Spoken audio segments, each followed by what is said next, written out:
하나님 말씀 시편 128편입니다.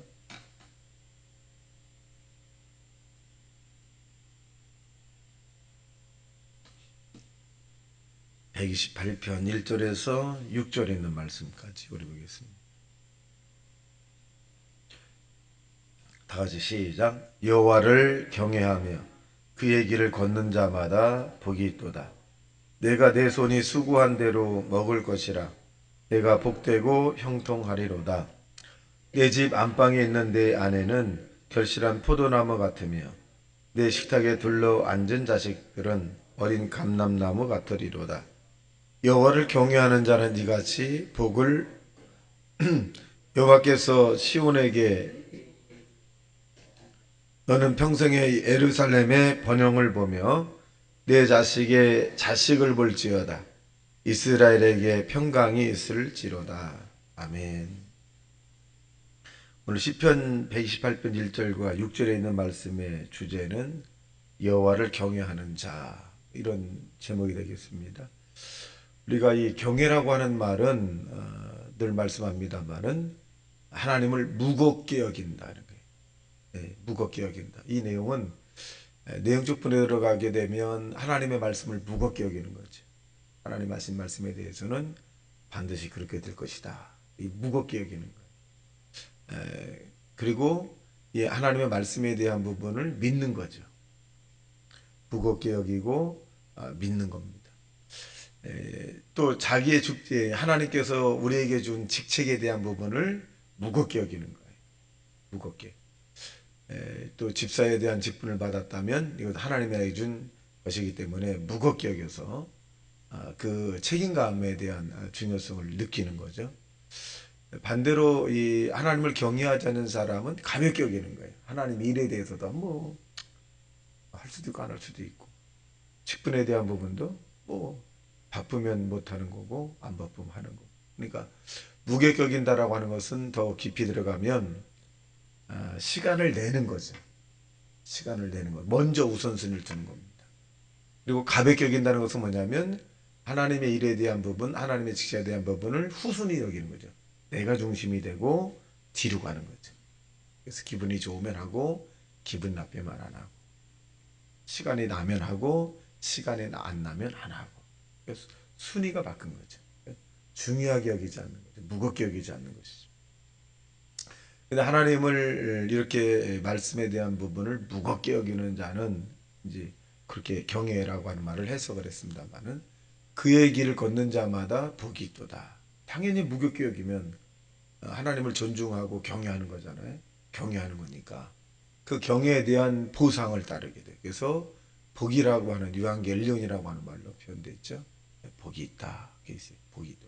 2절 거기서 시작. 내가 내 손이 수고한 대로 먹을 것이라. 내가 복되고 형통하리로다. 자, 수고한 대로 얻는 것이 복인데 수고한 대로 복이 얻어지지 않으면 이것은 복이 아니죠. 열심히 일을 했어요. 직장에서도 농토에서도 또 가정에서도 열심히 일했는데 그 수고의 대가가 이루어지는 거죠. 그 수고의 대가에 더하는 것을 은혜라 그래요. 내가 노력의 대가보다 더 얻어지는 것을 은혜다 이렇게 말해요. 복의 은혜다 이렇게 표현합니다.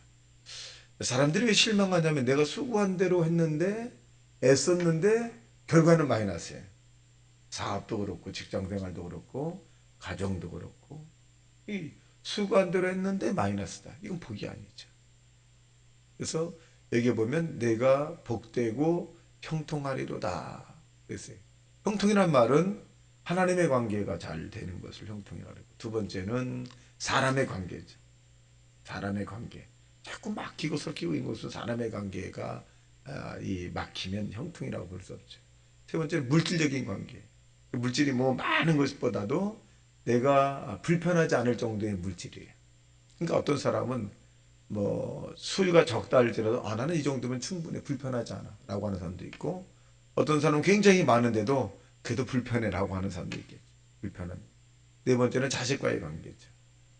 자식과의 관계가 불통인 것은 형통이 아니죠. 의외로 자녀의 관계가 불통인 경우도 많은 것 같아요. 다섯 번째는 건강이죠. 건강에 대한 이 다섯 가지가 형통이다 이렇게 표현합니다. 이것은 모든 사람들이 추구하는 바이기도 합니다. 그런데 이 형통에 대한 복을 어떻게 우리가 열매를 얻을 수 있겠느냐? 결국 하나님을 경외하는 거죠. 무겁게 여기는 거죠. 무겁게. 세상의 사람들은 하나님의 말씀을 가볍게 여기기 때문에 말씀에 따르지 않아요. 근데 크리스찬들은 하나님의 말씀을 무겁게 여기죠. 그 말이 틀림없는 말씀이에요. 이대로 될 거예요. 이대로 하나님 역사하실 거예요. 반드시 이루어질 거야. 무겁게 여기는 거죠. 3절 시작. 내 집 안방에 있는 내 아내는 결실한 포도나무 같으며 내 식탁에 둘러앉은 자식들은 어린 감람나무 같으리로다. 그러니까 가정의 평안이죠. 이 가정의 편안이 있을 때 밖에 나가서도 이제 힘을 내서 열심히 무엇이든지 잘 이루어질 수 있습니다.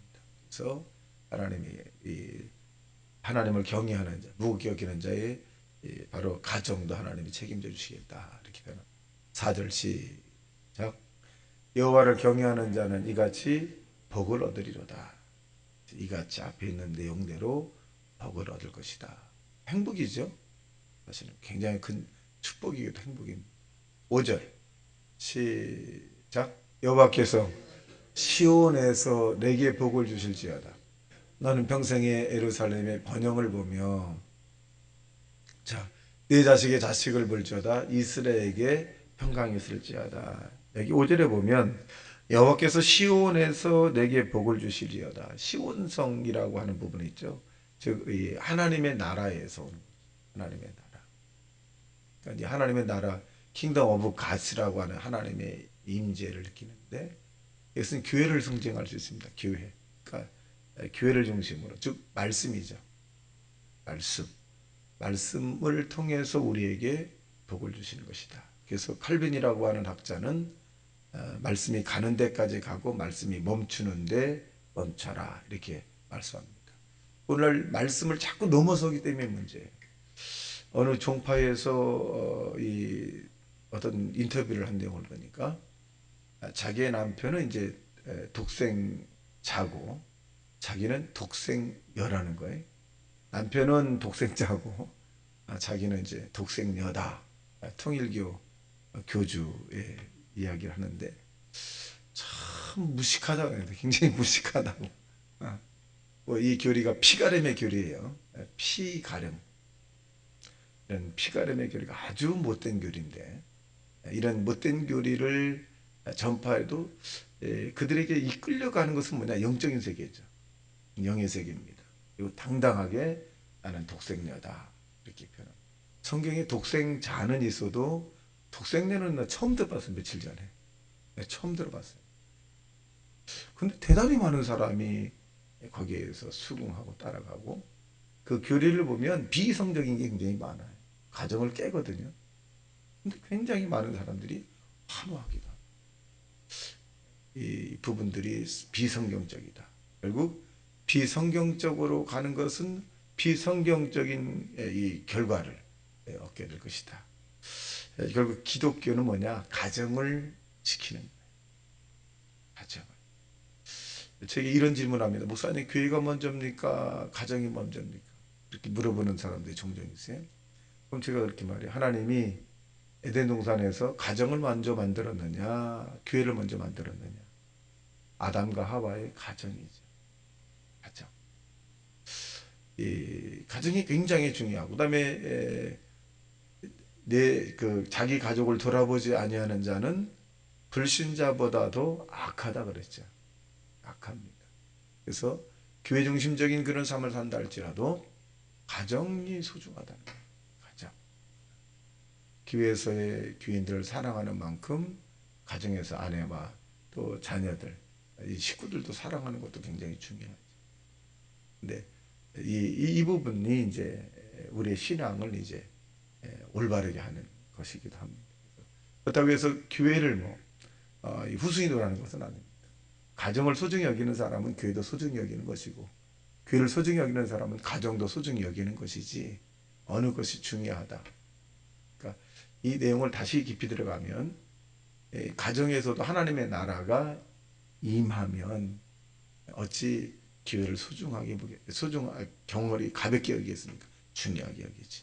그래서 이 자기에 맡겨진 가족, 또 자기에 맡겨진 가정 굉장히 중요합니다.